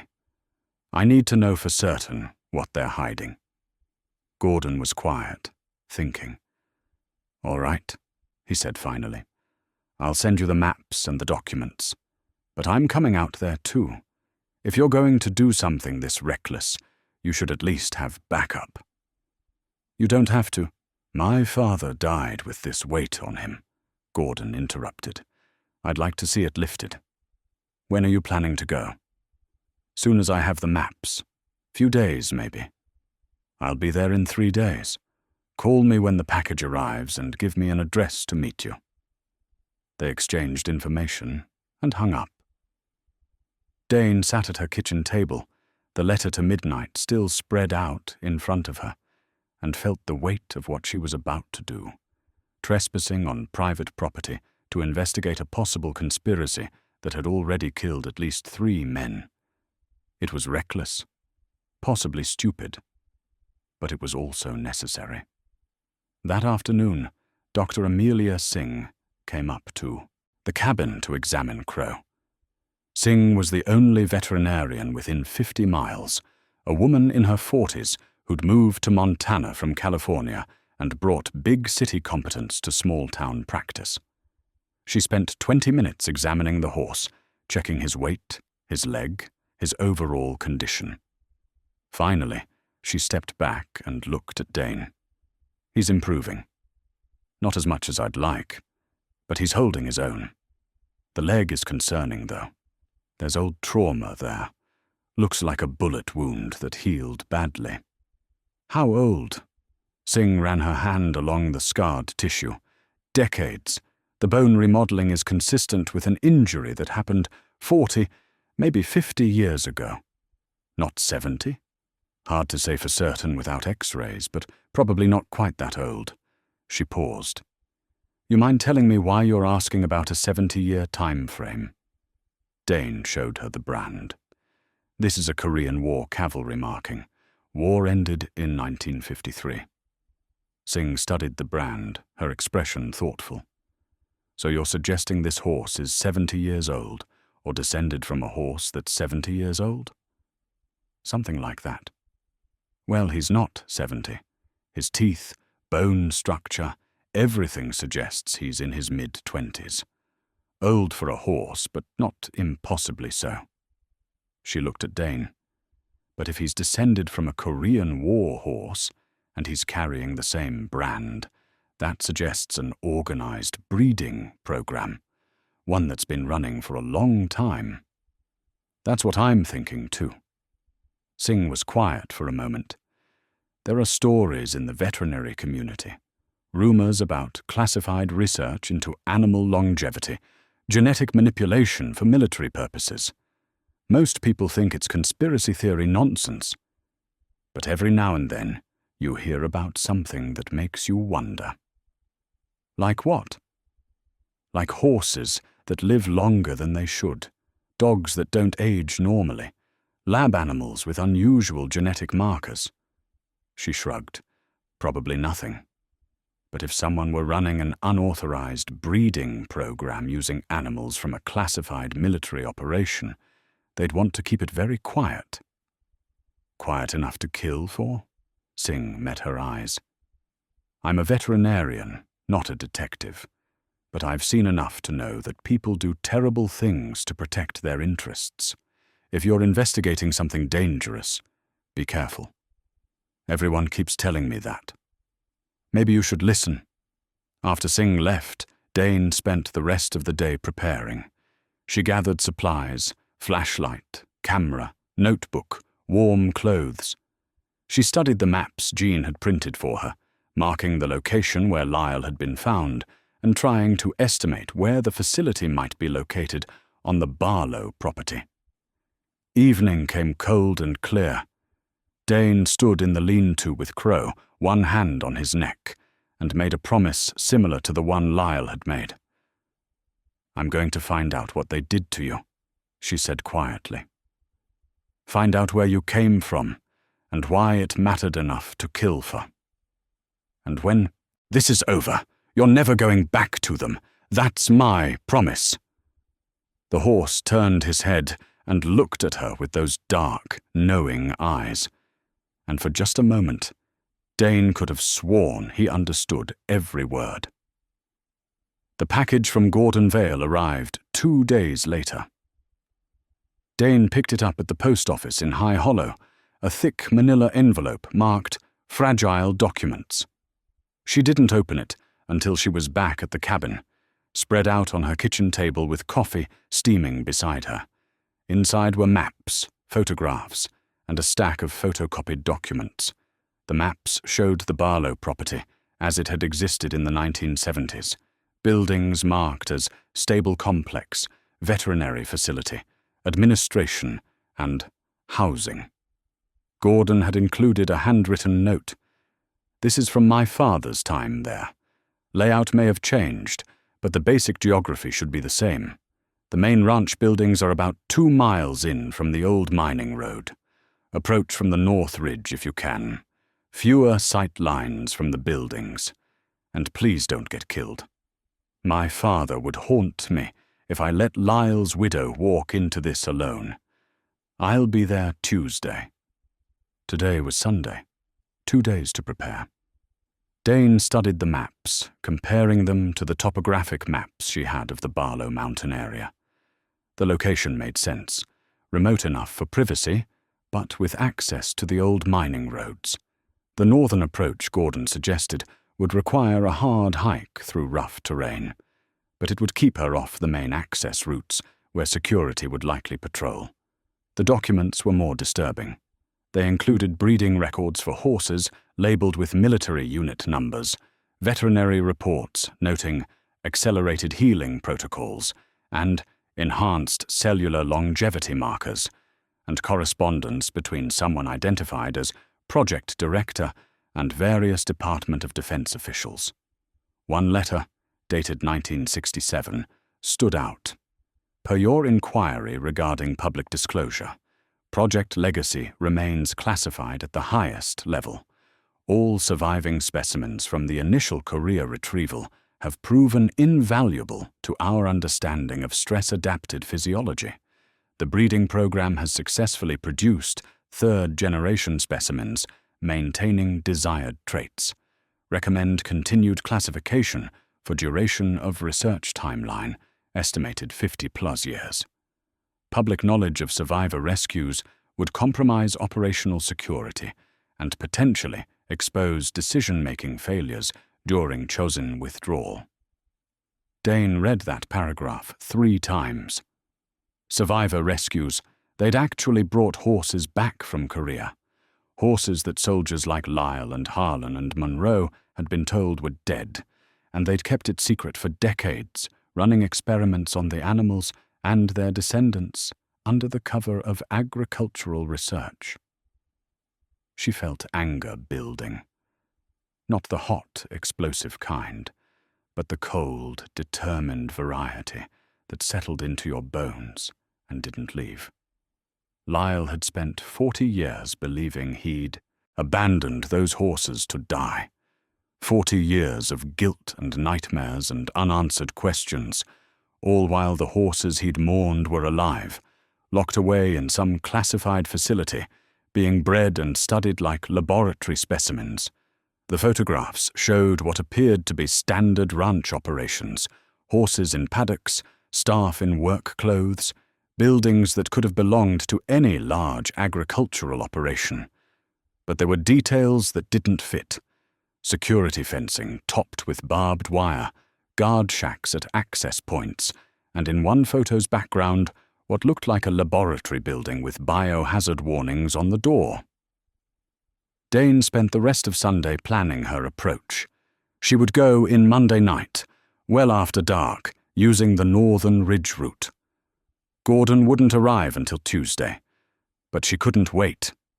Every day increased the chance that someone would notice her inquiries, connect her to Lyle, and realize she was a threat. Monday dawned grey and cold with the smell of snow in the air. Dane checked on Crow, who was now walking without much limp and had gained noticeable weight. The horse had transformed over the past 2 weeks from near-death salvage to a living, breathing animal with personality and presence. Whatever else happened, she'd saved him from the glue factory. That had to count for something. She spent the day resting and preparing her gear. When darkness fell, she loaded her truck and started the drive to Barlow Mountain. She parked on a Forest Service road about 3 miles from the property boundary, locked the truck, and began hiking. The terrain was rough, steep slopes covered in loose rock, deadfall timber that had to be climbed over or around, and sections where the only footing was narrow game trails. But Dane had spent 30 years walking these mountains.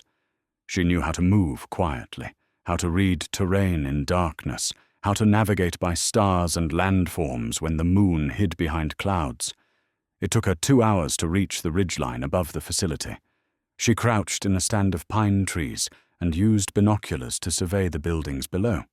The layout matched Gordon's map fairly well, a cluster of structures centered around what appeared to be a stable complex, with several outbuildings and a larger administrative building.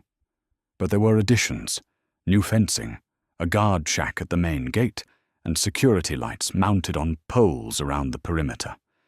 She watched for 30 minutes, noting patterns. A vehicle made a circuit of the property every 20 minutes, probably private security doing patrols. Lights were on in one of the outbuildings, suggesting someone was present even at this late hour. The stable complex was dark. Dane waited until the patrol vehicle passed, then moved down the slope. She kept to the shadows, using the terrain for cover, and approached from the eastern side where the buildings created blind spots in the security light coverage. She reached the stable complex without incident. The door was locked, but it was an old lock, the kind you could open with basic tools if you knew what you were doing. Lyle had taught her lock-picking years ago, useful skill for when you locked yourself out of your own truck in the middle of nowhere. She had the door open in less than a minute. Inside, the smell hit her first. Hay, horse, manure, disinfectant. Standard stable smell. But also something else. A chemical scent. Medical, maybe. She used a small flashlight to navigate, keeping the beam low and shielded. The stable had stalls on both sides, maybe 20 in total. Most were empty. But 3 held horses, 2 bays and a grey. All 3 had visible brands, all different unit numbers, all clearly military markings. The horses stirred as she passed, but didn't spook. They seemed accustomed to human presence. At the end of the stable was a tack room. She tried the door, unlocked. Inside were the usual stable supplies, but also a filing cabinet. She went to it, knowing she was pushing her luck, knowing she should get out while she could. But she needed proof. The cabinet was unlocked. Inside were files organized by horse registration number. She pulled out several at random and photographed the pages with her phone's camera. Breeding records showing lineage back to horses designated Korea Recovery, 1951, 1953. Veterinary notes documenting unusual cellular markers and extended viable lifespan, and feeding protocols that included supplements she didn't recognize. One file made her stop. Registration, number 247, Cav Riswozo 1, midnight. The file showed he'd been brought to the facility in 1952, had lived until 2015, 63 years old, and had sired multiple generations of offspring. The most recent entry, dated 8 months ago, noted that specimen 247, Cav 047, Crow, showing signs of premature aging due to inadequate care protocols. Recommend disposal via civilian auction to avoid attention. Crow.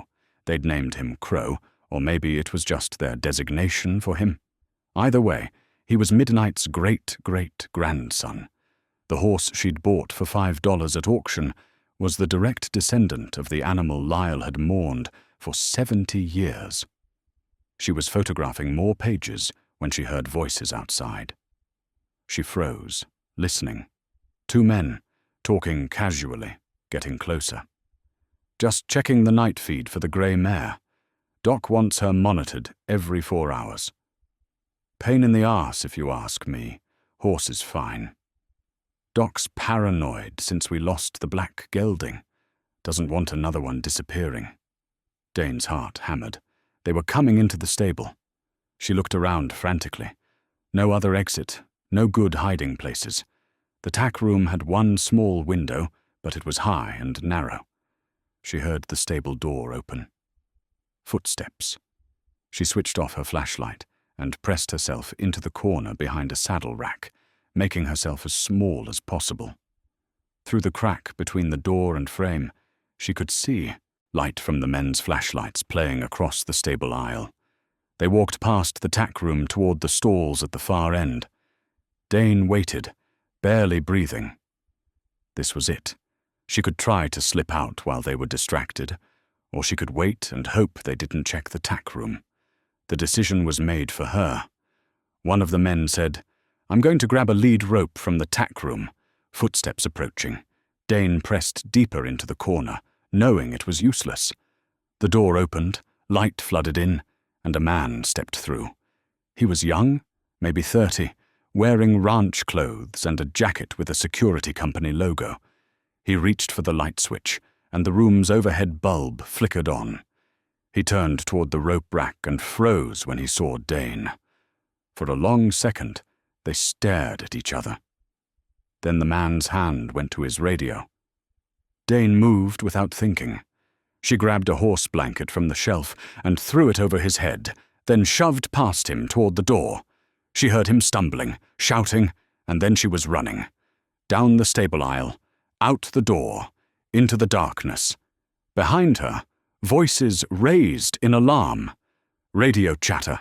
More lights coming on. She ran for the ridgeline, her lungs burning, her legs pumping. The terrain was treacherous in darkness, but she didn't slow. Behind her, she heard engines starting. They were coming after her. She hit the slope and started climbing, using hands and feet, grabbing at pine branches for leverage. A spotlight swept across the hillside below her. Voices calling out coordinates, organizing a search. Dane kept climbing. She knew these mountains. They didn't. That was her only advantage. She made it to the ridgeline and kept going, down the other side, putting distance and terrain between herself and the facility. She could still hear them searching, but the sounds were growing fainter. She'd lost them in the darkness and the rough country. 2 hours later, she reached her truck, exhausted and scratched up but alive. She got in, started the engine, and drove away from Barlow Mountain with her phone full of photographs and her mind full of certainty. Lyle hadn't been paranoid. He'd been right, and they'd killed him for being right. Now she had proof. Not enough to convince a court, maybe, but enough to start asking questions that couldn't be ignored, enough to make people pay attention. But first, she needed to survive long enough to share what she'd found. Because the men running that facility now knew someone had been inside. They'd be looking for her, and based on what had happened to Lyle, they wouldn't hesitate to make her disappear if they found her. Dane made it back to the cabin just before dawn. She backed up all the photographs to 3 different thumb drives, then hid the drives in separate locations, one in the barn, one buried in a tin box near the property line, and one in an envelope addressed to Sheriff Kenner that she left with a note. "Open if anything happens, to me." She was exhausted but couldn't sleep. Her mind kept replaying the moment in the tack room, the sound of the guard's radio crackling to life, the spotlight sweeping across the hillside. They knew someone had been there. They'd be looking. Around 7 in the morning, while she was checking on Crow, a dark SUV came up her driveway. Dane's hand went to the rifle she kept by the door, but then she saw Sheriff Kenner get out of the driver's seat. He walked to where she stood by the lean-to, his expression serious. "Got a call this morning," he said without preamble. Private security company reported a trespasser on the Barlow property last night.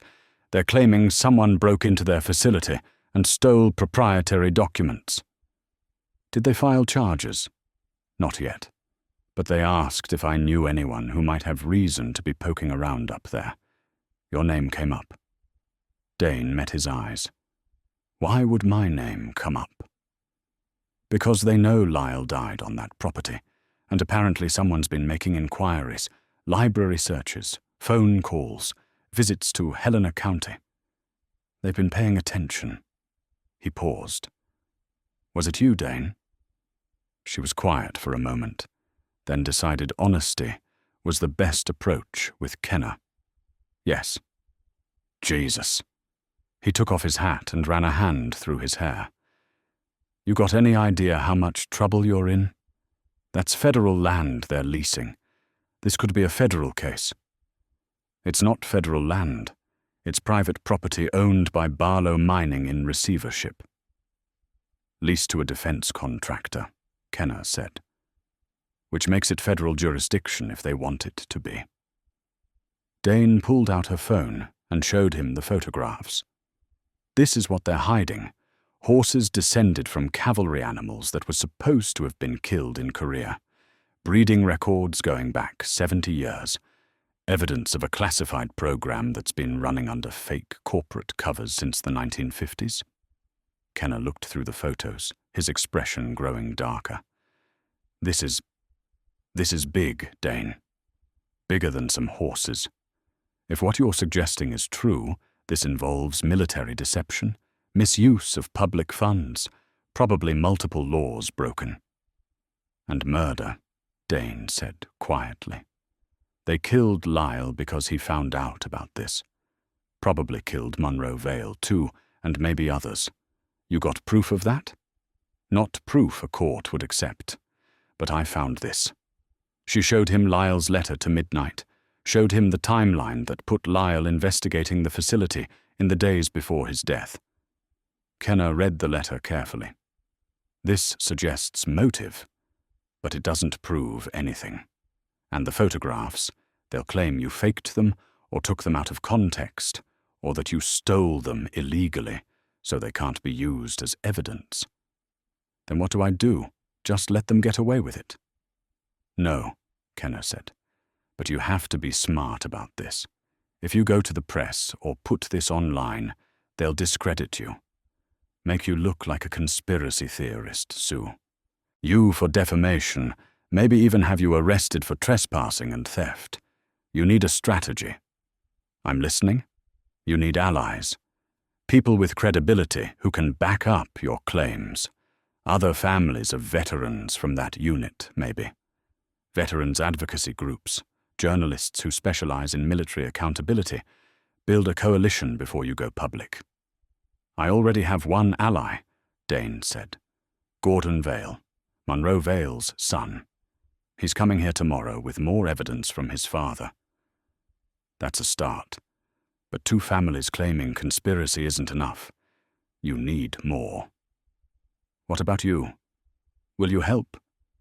Kenna was quiet for a long moment. Officially, I can't. I'm a county sheriff with no jurisdiction over federal matters. But unofficially, if you can build a strong enough case, I can make sure it gets to the right people in the state police and the Attorney General's office. That's all I'm asking. There's something else, Kenna said. Those security people who called me. They asked for your address. I told them I'd have to check and get back to them. That buys you maybe a day before they come looking. So I need to move fast. Or you need to disappear for a while. Go stay with someone off the mountain, somewhere they won't think to look. Dane shook her head. I'm not running. This is my home. And Crow needs consistent care. He's not ready to be moved. Kenna looked at the horse, then back at Dane. That animal is evidence now. They'll want him back. They can want all they like. He's mine. I have a bill of sale. They'll claim you bought stolen property. Then they'll have to admit they've been running an illegal breeding program for 70 years. Dane smiled without humor. See how that plays for them. Kenner almost laughed. You're stubborn, you know that? Been told that before. He put his hat back on. All right. Here's what I can do. I'll slow walk any requests they make through my office. Tell them we're a small department. We need time to process things. That might buy you a few more days. But Dane, you need to use that time wisely. Get your evidence organized, contact the right people, and for God's sake, don't go back to that facility. Wouldn't dream of it, she said. After Kenner left, Dane called Gordon Vale. Change of plans, she said. Can you get here today instead of tomorrow? What happened? She told him about the break-in, about Kenner's warning, about the clock that was now ticking. Gordon listened without interrupting. I can be there by tonight, he said when she finished. But if they're already looking for you, we need to move fast. Do you have a plan? Working on it, Dane said. Bring everything your father had. We're going to need all of it. She spent the rest of the day organizing evidence and making phone calls. She called the regional office of the Veterans Affairs Department and left a detailed message about potential fraud involving Korean war records. She called an investigative journalist in Helena who'd written about military accountability and left her a voicemail with enough information to pique interest. She even called a lawyer who specialized in whistleblower cases, though she couldn't afford to hire him yet. Gordon Vale arrived just after sunset, driving a truck that had seen better days. He was in his late 50s, built like someone who'd spent his life doing physical labor, with his father's eyes and a handshake that communicated both strength and sorrow. My father would have liked you, he said, when Dane showed him the cabin. He always said Lyle married well. Guess he was right. Over coffee at the kitchen table, they laid out everything they had. Gordon's documents filled in gaps in Dane's knowledge, detailed maps of the Wyoming facility where his father had worked, names of other personnel who'd been involved, and financial records showing Department of Defense payments to shell corporations that owned the properties. There were more horses than anyone admitted, Gordon explained. My father said at least 40 cavalry horses survived the Chosin withdrawal. They were rounded up by South Korean farmers and local traders. Some U.S. officers who stayed behind for the final evacuation found out about them and arranged transport back to the States. But it was done quietly. No official records. Nothing that would contradict the story that the horses had been destroyed. Why the secrecy? Because admitting they saved the horses would mean admitting they'd lied to the soldiers who'd been forced to leave them behind. Men like my father and your husband, who carried that guilt for decades. The army couldn't have that. Bad for morale, bad for recruitment, bad for the whole mythology of military necessity. So they hid the horses away and started experimenting on them. Pretty much. My father said they were studying stress adaptation, cold weather survival, trauma recovery. The horses that survived Chosin had been through hell, weeks in sub-zero temperatures, minimal food, constant stress. The researchers wanted to know what made them survivors, and then they started breeding them, trying to maintain those survival traits. Dane looked at Crow through the window. The horse was standing in the lean-to, calm and present, living proof of a 70-year conspiracy. They failed with Crow, she said. Let him get run down, then dumped him at auction. Program's probably winding down, Gordon said. My father thought they were running out of funding, or maybe just running out of justification for keeping it going. Most of the original horses died years ago. The descendants are just horses. Valuable from a research perspective, maybe, but not worth the risk of exposure. Unless someone starts asking questions. Then they become a liability, like your husband Like my father. They worked into the night, building a timeline and organizing documents. Around midnight, Virgil Tate showed, up at the door. Dane was surprised to see him. Virgil rarely left his house after dark. "Wanted to give you a heads up," he said. "Black SUV came through town this afternoon. 2 men inside, asking questions at Opal's cafe. Wanted to know about you, where you lived, what you drove, who you associated with." "What did Opal tell them?" "Nothing useful. Told them you kept to yourself. Came to town once a month for supplies, paid in cash. Didn't mention anything about Lyle or your recent activities." He paused. "But folks in town are talking, Dane. People are worried. We don't like strangers coming around asking questions about our neighbors." "I appreciate that. There's more. After the men left, some of us got to talking. About Lyle, about how his death never sat right, about you asking questions at the library and the sheriff's office. We put some pieces together." He looked at Gordon, then back at Dane. "If you're in trouble, if you're trying to find out what really happened to Lyle, you should know you're not alone. This town takes care of its own." Dane felt something tighten in her chest, gratitude mixed with surprise. She'd always thought of herself as an outsider in High Hollow, tolerated, but not truly part of the community. But maybe she'd been wrong. "Thank you, Virgil. Don't thank me yet.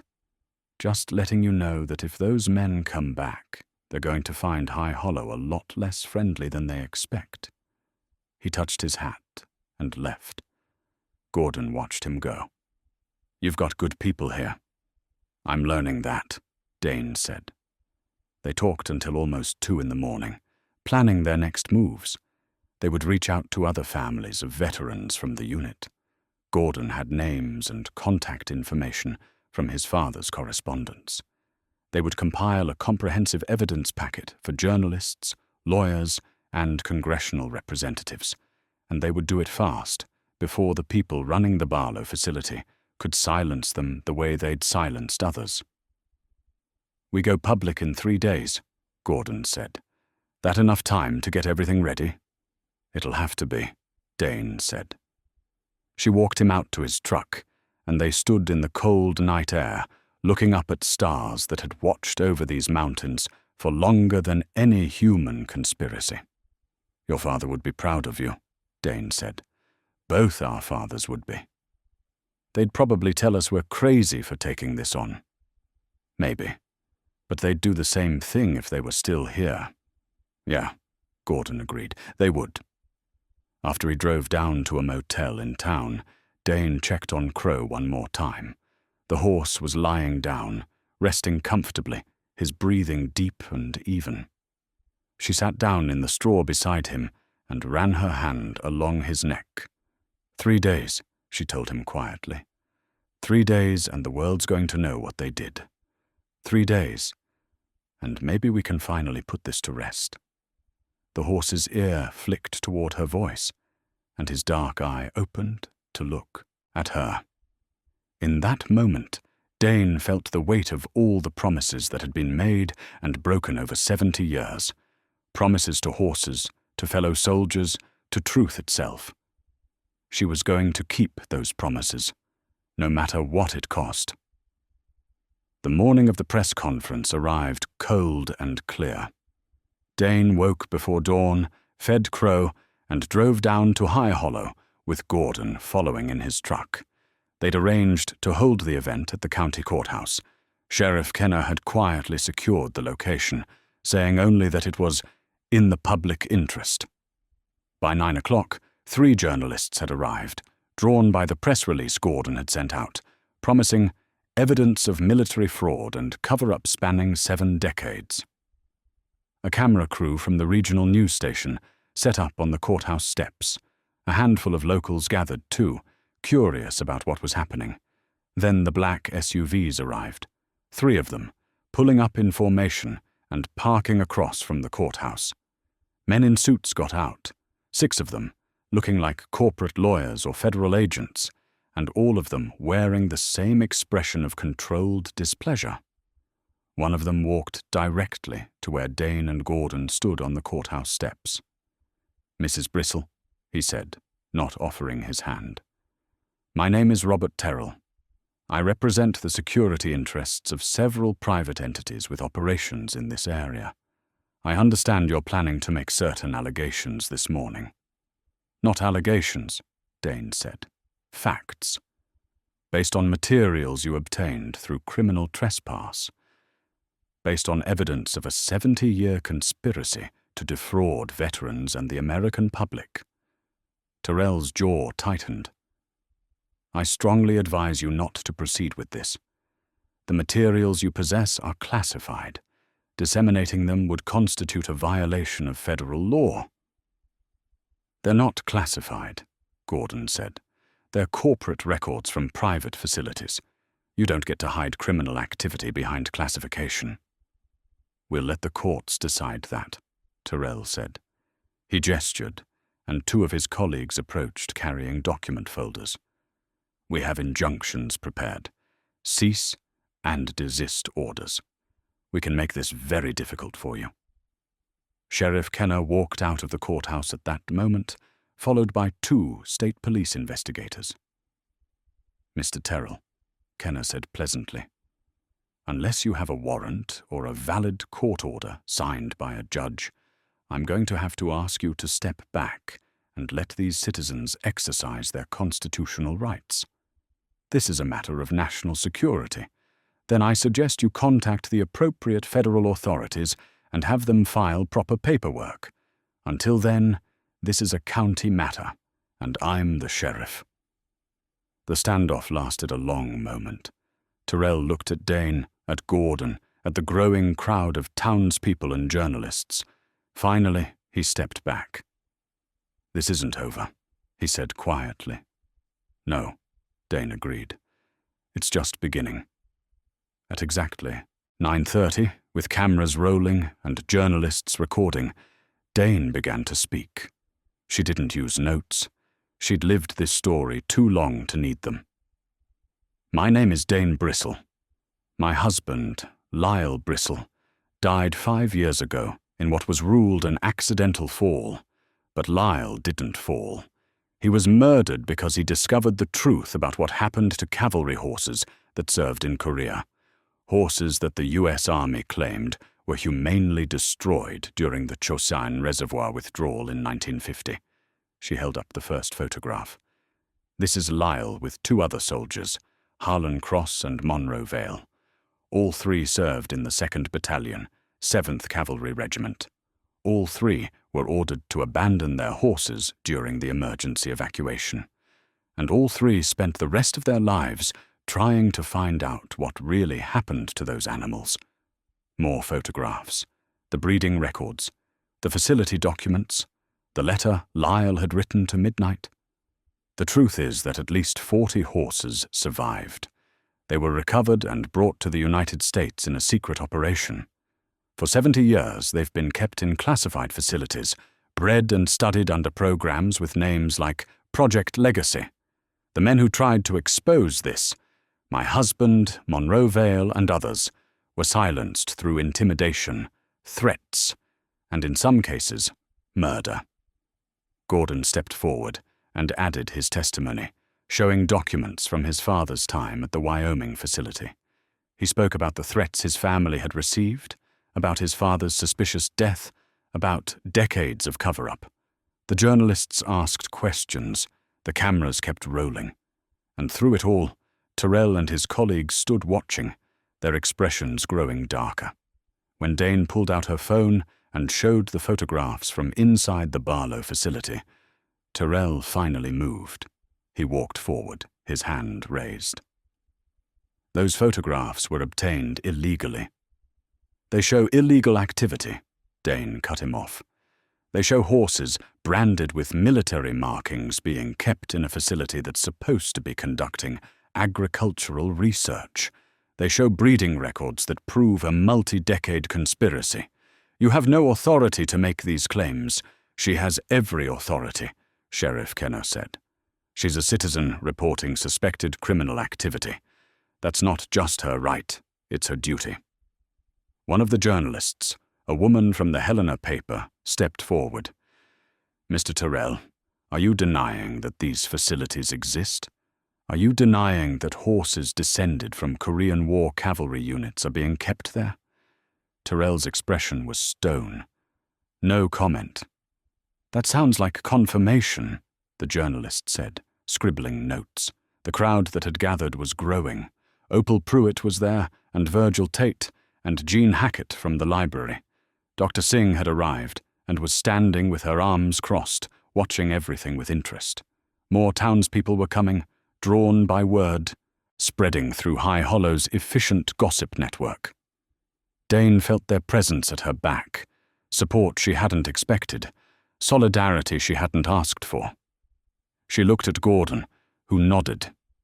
They'd prepared one more piece of evidence, the final proof that would make this real and undeniable. "There's one more thing," Dane said to the assembled journalists and cameras. "All the documents and photographs in the world can be dismissed as forgeries or taken out of context. But there's one piece of evidence that can't be denied." She gestured to Virgil Tate, who'd been waiting at the edge of the crowd. He nodded and walked to his truck, which was parked on the street with a horse trailer attached. A moment later, he led Crow out. The horse walked steadily now, his limp barely noticeable, his coat gleaming from weeks of good care and proper feeding. He was still thin, but no longer skeletal, still old, but no longer dying, and on his left shoulder, clearly visible in the morning light, was the brand, 247 Cav, with the cavalry eagle above it. A murmur went through the crowd. The cameras swung to focus on Crow. Tyrrell went pale. "This is Crow," Dane said, her hand on the horse's neck. "Registration number 247, Cav 047, according to the facility records I photographed. He's the great-great-grandson of a horse named Midnight, who served in Korea with my husband's unit. I bought him for $5 at a livestock auction after he was disposed of by the Barlow facility because he was getting too old and his care was becoming inconvenient." Dr. Singh stepped forward. "I'm the veterinarian who's been treating this horse. I can confirm that he has injuries consistent with being a working horse kept in inadequate conditions. I can also confirm the brand is authentic, not recent, not faked. It's an old military marking that's been on this animal since birth." One of the journalists approached Crow, photographing the brand from multiple angles. "Can we verify this horse's lineage?" "Genetic testing," Gordon said. "We're requesting it be done independently. The DNA will prove his descent from Korean War cavalry horses." Tyrrell found his voice. "This proves nothing. That horse could have been branded recently. The whole thing could be staged." "Then explain why your people have been asking about him," Sheriff Kenner said. "Explain why security from the Barlow facility contacted my office asking if we knew who bought a black gelding from the Cross Estate auction. Explain why you're here right now, trying to shut this down. We're here because this woman committed criminal trespass. You're here because she found out the truth," Dane said. "The truth that you've been hiding for 70 years. The truth that good men died trying to expose." The state police investigators who'd been watching stepped forward. "Mr. Tyrrell, I'm going to need the names and contact information for your clients. We'll be opening an investigation into the allegations made here today. You have no jurisdiction. We have jurisdiction over any criminal activity that occurred in this state, including murder. Lyle Bristle died on Montana soil. If there's evidence his death wasn't accidental, we're going to investigate it." More people were arriving now. Word had spread beyond High Hollow. Dane saw vehicles pulling up with out-of-state plates, saw people with cameras and recording equipment who looked like they might be from national news organizations. The story was spreading faster than Tyrrell and his people could contain it. A woman pushed through the crowd, elderly, probably in her 80s, carrying a photograph. She walked up to Crow and looked at him with tears in her eyes. "My father served with the cavalry in Korea," she said, her voice shaking. "He never talked about the war except once. He told me about his horse, about having to leave it behind. He cried when he told me. I was 10 years old and I'd never seen my father cry." She held up the photograph. This was his horse, different name but the same brand. Number 183. Another person came forward, then another. Children and grandchildren of Korean War cavalry soldiers, drawn by the news coverage, carrying their own photographs and stories of fathers and grandfathers who'd never gotten over abandoning their horses. Dane watched as the truth spread and multiplied, as individual stories became collective testimony. This wasn't just about Lyle anymore, or Harlan, or Monroe. This was about hundreds of soldiers who'd been lied to, who'd carried unnecessary guilt, who'd died without knowing their horses had survived. Terrell was on his phone now, speaking in urgent tones. His colleagues were retreating to their vehicles. They'd lost control of the narrative, and they knew it. Sheriff Kenner stepped close to Dane. "You did it," he said quietly. "Whatever happens next, you got the truth out there, where it can't be buried again." Dane looked at Crow, at the growing crowd of people who'd come to bear witness, at the cameras that were broadcasting this moment to the world. She thought about Lyle, about the letter he'd written to a horse he thought was dead, about the promise he'd tried to keep. "This is for you," she said softly, knowing Lyle couldn't hear but saying it anyway. "I finished it. I kept your promise." The horse turned his head and looked at her with those dark, knowing eyes, and Dane could have sworn she saw understanding there, recognition that something important had just happened, that some long burden had finally been lifted. The truth was out, and nothing would ever bury it again. 3 months passed before the full weight of what had been uncovered became clear. Congressional hearings were convened. Multiple federal agencies opened investigations. The Barlow facility was raided, and 23 horses bearing military brands were recovered and placed in government custody, pending decisions about their long-term care. Fahour, story made national news. Veterans organizations demanded accountability. Families of cavalry soldiers who'd served in Korea came forward with their own stories of fathers and grandfathers who'd carried guilt about abandoned horses. It became clear that what Dane had exposed wasn't just a bureaucratic cover-up, but a moral failure that had rippled through generations. By February, criminal charges had been filed against several individuals involved in the project. Terrell and 2 others were arrested for obstruction of justice. The investigation into Lyle's death was officially reopened, and while they might never prove murder in court, everyone involved knew what had really happened on that mountain. Winter settled deep on High Hollow Ridge, but Dane didn't mind. She'd always found peace in winter, in the quiet that came with snow, in the way the world seemed to hold its breath and wait. The cabin felt less empty now. Gordon Vale had become a regular visitor, driving over from Wyoming every few weeks to help with what had become an unexpected project. The sanctuary had been Dane's idea. She'd used the small compensation payment the government offered, an acknowledgement of Lyle's death, though they wouldn't call it that officially, to expand the lean-to into a proper stable. 2 more horses had arrived, descendants of Korean War cavalry stock that had no good homes to go to. The government was trying to figure out what to do with the animals recovered from Barlow, and in the meantime, they were being distributed to qualified caretakers. Virgil Tate had helped with the construction, refusing payment but accepting meals and coffee. Opal Pruitt had organized a fundraiser at her cafe, collecting money for feed and veterinary supplies. Dr. Singh had provided care at cost, saying it was the least she could do for history. On a Saturday morning in late February, Dane walked up to the cemetery on the hillside. The snow was deep, but the path was clear. She'd been coming here twice a week since the press conference, talking to Lyle the way she'd never quite managed when he was alive. She'd brought a new headstone.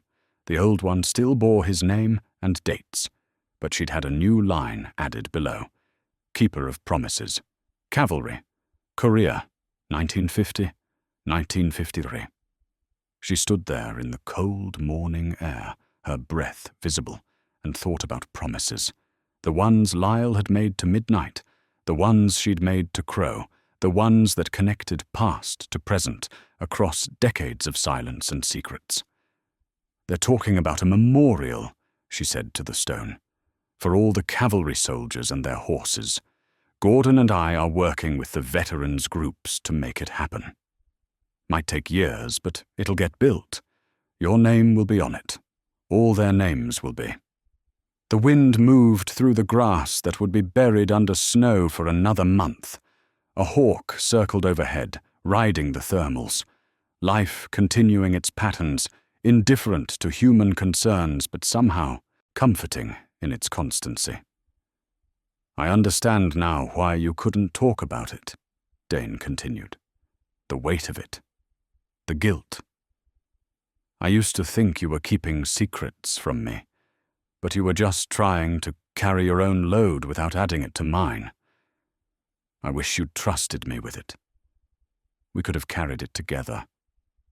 She touched the cold granite. "But I'm carrying it now, and I'm not alone. There's a whole community of people who care about this, about the horses, about the truth, about making sure nothing like this happens again.